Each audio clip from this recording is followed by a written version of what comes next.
Piloto, Liam Lawson. Equipo Red Bull, duración, 2 carreras, no dio tiempo de calentar el asiento. Daniel, pero es que hoy en día, dinero, esas cosas, nadie tiene más compasión por nadie en la Fórmula 1. ¿Será? 2009. Luca Badoer, Ferrari, 2 carreras. Pero es que en esa época ya estaba bien profesionalizado. ¿Es así? 1993, Iván Capelli, Jordan, al lado de Rubens Barrichello, 2 carreras. ¿Ya entendiste de qué vamos a hablar hoy? Así es. Vamos a contar sobre pilotos que después de pocas carreras fueron despedidos, cesados, removidos, enviados a cazar sapos, a buscar su grupo, a tomar el camino a casa, etc. Y la lista tiene gente famosa, pero también algunos que yo llamaría olvidables de la historia. Vamos allá. Iván Capelli fue un piloto de Fórmula 1 que debutó bien. Siempre tuvo cierta expectativa y cuando llegó su oportunidad de oro de conducir un auto de primera, y él fue un piloto de F-Kit AAA, siempre tuvo cierto entusiasmo. Y cuando su oportunidad de oro de conducir un coche de punta apareció, el coche de punta no era de punta y era el peor equipo del mundo cuando está en crisis. ¿Qué significa? La mayor parte del tiempo. Nacido en Milán, donde también se crió, Iván Capelli llegó a la Fórmula 1 en 1985. Corrió 2 carreras ese año. Una, el Gran Premio de Europa, disputado en Brands Hatch, terminó con abandono, pero llamó la atención de todos con un 4º lugar en Australia, en Adelaide, marcando sus primeros puntos en la segunda carrera con un coche de Tyrrell, que no era gran cosa. Pero eso no sirvió de mucho porque en el 86 no consigue un puesto de piloto titular, corriendo entonces 2 carreras de nuevo al final del año, esta vez para el equipo muy débil, AGS. Compite en el Gran Premio de Italia y en el de Portugal. Abandono, pero tenía patrocinadores, tenía resultados en las categorías inferiores, tenía un 4º lugar para decir que era suyo, 3 puntos marcados en su segunda aparición. Y entonces, March, que se convertiría en Leyton House en los años siguientes, lo contrata. El equipo en ese momento solo tenía un coche. Antiguamente en la Fórmula 1 eso estaba permitido. Y es en Capelli en quien se depositan las expectativas.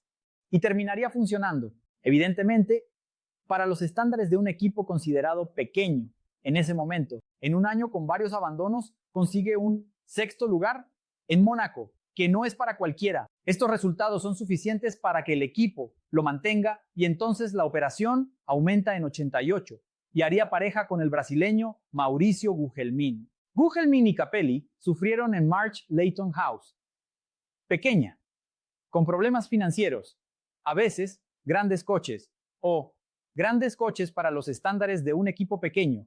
Es verdad, ellos sumaban puntos aquí, molestaban allá. Incluso hay una carrera de cuento de hadas en Paul Ricard, 1990, en la que lideraron primero y segundo Capelli y Gugelmin, 2/3 de la carrera.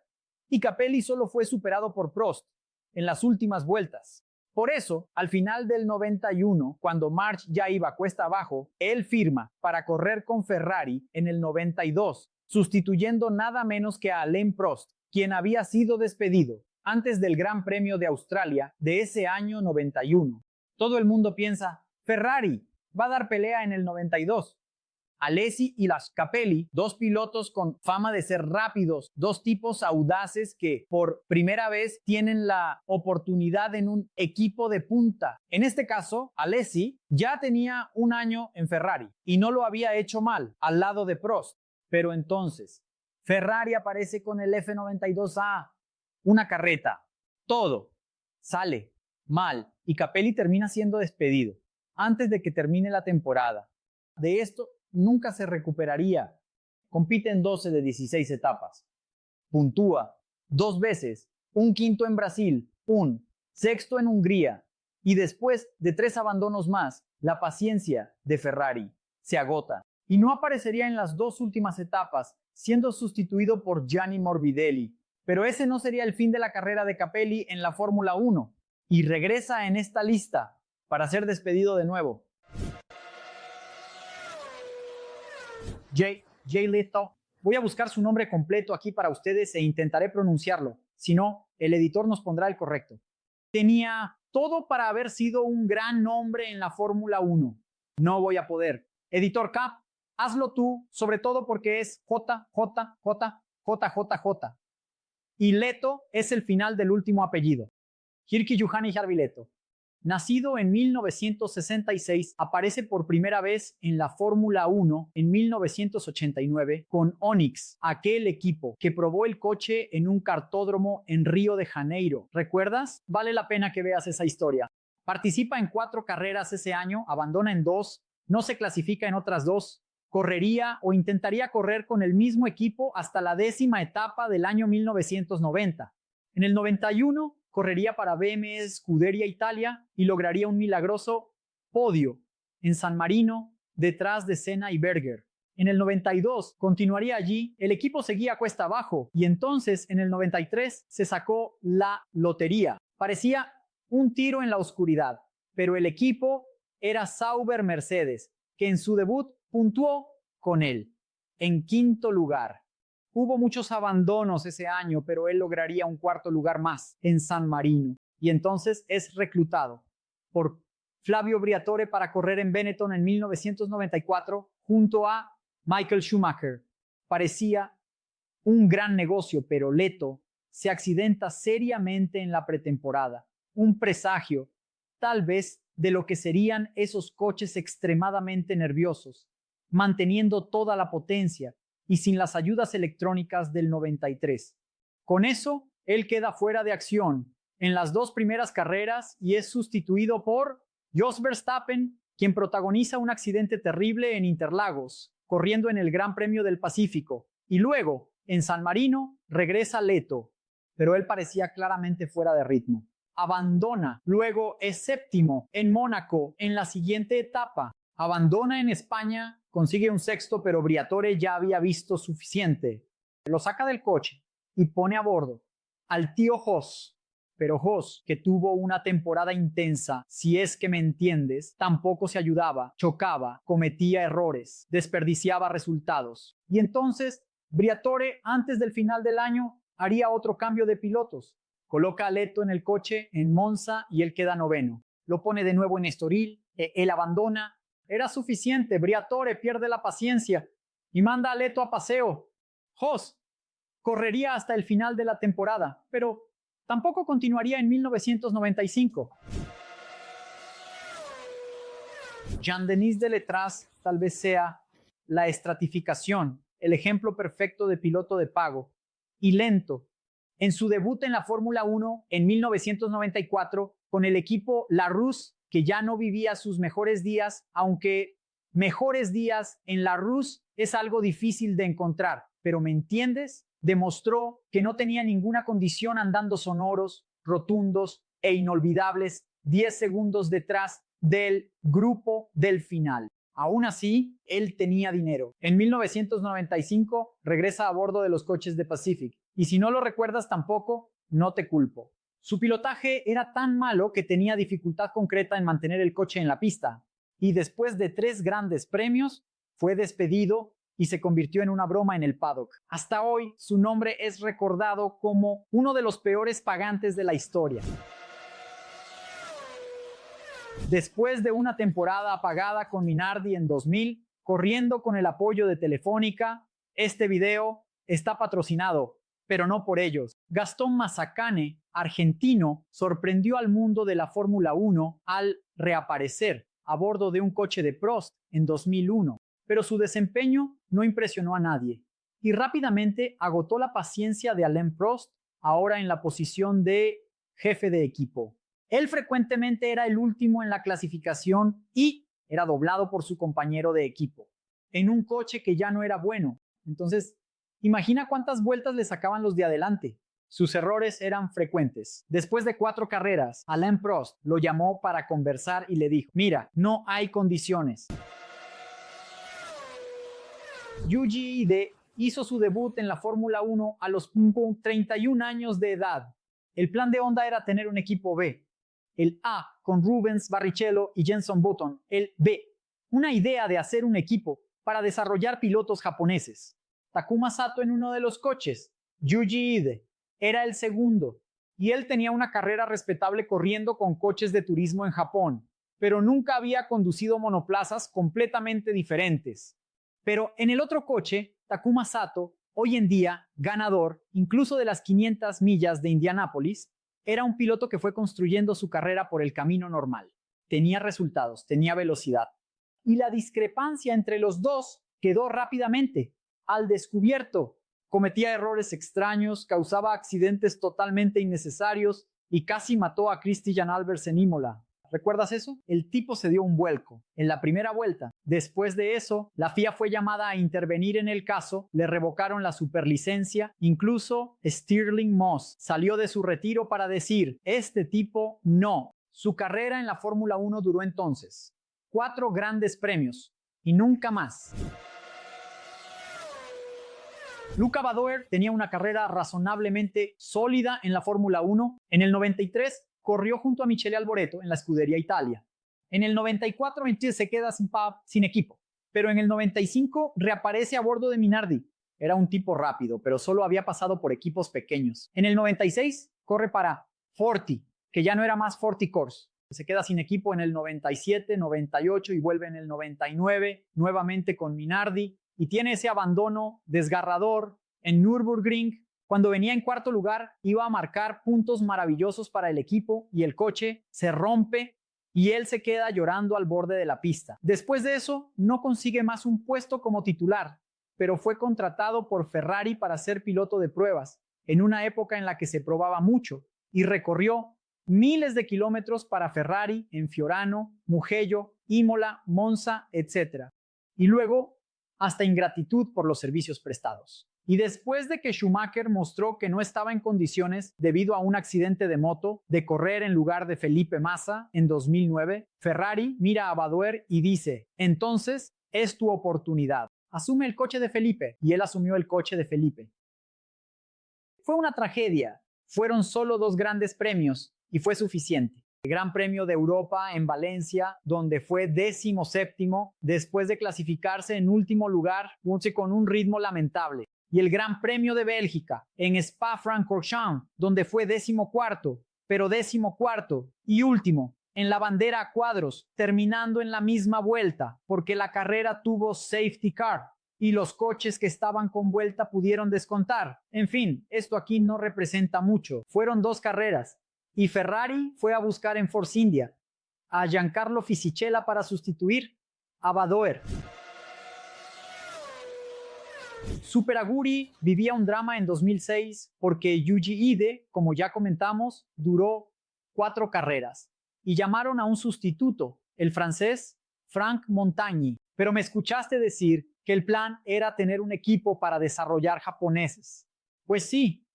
Lo que muestra cómo no confiaban en el japonés que venía, Sakon Yamamoto. Montagny tenía una experiencia razonable en otras categorías, pero sabemos que la Fórmula 1 es diferente. Fueron 7 intentos y una inmensa dificultad para mantenerse lejos de Sato, ni hablar de al mismo ritmo. Y entonces, equipo japonés, un reserva japonés ahí disponible, un francés que no resolvía nada, algunas maniobras peligrosas, gente de la FIA ya observando, queriendo revocar otra superlicencia. Y no fue de otra manera. Otro sacado. Asume en el coche Yamamoto. Perry McCarthy, quien en algún momento llegaría a ser el stick del programa Top Gear, protagonizó posiblemente uno de los momentos más bizarros de la historia de la Fórmula 1, cuando su equipo lo envió a la pista con neumáticos de lluvia, en seco, con 45 segundos para terminar la sesión. Parece que no querían que él corriera, ¿verdad? Pues sí, ya conté la historia de Andrea Moda en este video aquí, un deleite para quienes gustan de historias graciosas, pero McCarthy era un piloto de pago, no muy pagador, en un equipo que ya nació. Para terminar, la Andrea Moda. Habían comprado los escombros de Coloni e intentaron correr sin pagar el cheque de garantía. La FIA estaba atenta para intentar derribarlos y ellos entonces fingían que estaban intentando clasificarse, mientras el equipo intentaba conseguir dinero para, quién sabe, el próximo año intentar algo. El dueño era un estafador con conexiones con la mafia italiana, en fin, un lío. Y McCarthy cayó entonces de paracaídas en este equipo que usaba un diseño viejo que había sido hecho para BMW, luego se convertiría en Simtech en 1994. Vaya lío, intentando dejarlo en condiciones de correr para Roberto Moreno, y McCarthy se quedaba dentro de los boxes, jugando básicamente, te lo juro, videojuegos. Cuando tuvieron el coche listo para intentarlo, fueron 7 ocasiones. Nunca consiguió tiempo suficiente para entrar en la parrilla. Y ni siquiera culpo al piloto. Si Andrea Moda tenía dificultad para entregar un coche listo para Moreno, que por milagro se clasificó en Mónaco, imagina entonces el segundo. Su paso fue tan bizarro que se convirtió en libro. Lo prometo, palabra de scout, lo leeré. Y hoy en día él da, créelo, conferencias motivacionales. Ahí tienes a alguien que debe entender de motivación. Pero como piloto de Fórmula 1, su historia fue minúscula.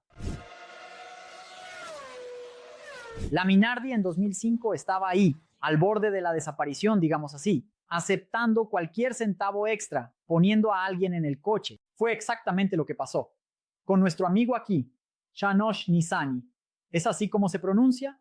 Que fue colocado por Minardi para hacer una práctica libre en Hungría a los 42 años de edad, lo que significa que todavía hay esperanza para mí, pero el dinero en principio era solo para ese fin de semana y Paul Stoddart dejó un reserva listo porque dijo, si lo haces muy mal, no harás el gran premio. ¿Y adivina qué pasó? Giró el coche en la recta, giró el coche en curvas difíciles, también giró en curvas fáciles, salió de la pista y terminó en la caja de grava varias veces. Y entonces, previsiblemente, Paul Stoddart lo llamó aparte y le dijo, no vas a correr. Sin derecho a devolución del dinero pagado por el fin de semana, porque al fin y al cabo el coche estaba allí a disposición. El tipo que no podía mantenerlo en la pista. Para la carrera, entonces, vino el sustituto, que en realidad era el titular, Christian Albers, quien había sido apartado por el dinero de Nissany. Después de casi destruir su carrera, en esa desafortunada experiencia con Ferrari en 1992, Capelli reaparece en la parrilla de Fórmula 1 en el 93. Quizás quedara allí algún rastro de su reputación como buen piloto. Eddie Jordan tenía entonces la receta clásica, un tipo experimentado y veloz, supuestamente, y un novato prometedor. Este aquí, Rubens González Barrichello. Pero el problema es que Capelli no solo se clasificó detrás de Rubens Barrichello, en el debut del brasileño en la Fórmula 1 tomando 4 décimas, sino que en la carrera también abandonó después de 2 vueltas en un trompo. Rubens también abandonaría, pero después de 31 vueltas con un problema en la caja de cambios. Pero nada es tan malo que no pueda empeorar. En la segunda etapa del campeonato, aquí en Interlagos, Barrichello clasifica su Jordan en el 14º lugar y Capelli, vamos allá, no consigue tiempo para la parrilla, tomando 2.2 segundos del compañero, 5.9 del pole position. Era suficiente. Eddie Jordan pide el coche y dice, sales tú, viene otro con experiencia. Entonces asumiría Thierry Boutsen. Y Capelli lograría la hazaña de ser despedido 2 veces, en 2 años consecutivos, en la Fórmula 1. ¿Recuerdas a todos estos? ¿Recuerdas a alguno que no puse en la lista?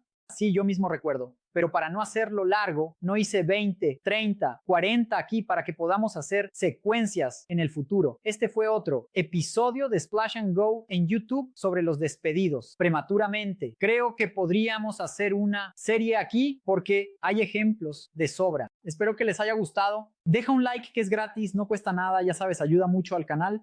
Hazme ese favor, haznos ese favor.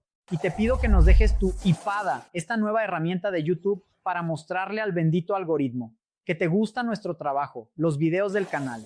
Si quieres y puedes, y es muy importante para impulsar nuestra distribución de contenido, ya que quien decide es YouTube. Déjanos un comentario, aunque sea un pequeño emoji, para que el algoritmo entienda que interactuaste con la publicación y la distribuya por toda la internet. Siempre comento aquí que nuestro compromiso es superior al de canales con 10, 15, 20 veces nuestro número de suscriptores, porque cuando pido que dejen un like, un comentario, escriban cualquier cosa ahí abajo. Ustedes lo hacen. Por lo tanto, ya que he hecho mi petición, hazme ese favor, haznos ese favor. Deja un comentario ahí. Para no perderte de nada, aquí están pasando nuestros canales de notificación en Telegram, en Instagram y también en WhatsApp, donde te unes y comienzas a recibir un mensaje automático cada vez que publico uno de los contenidos.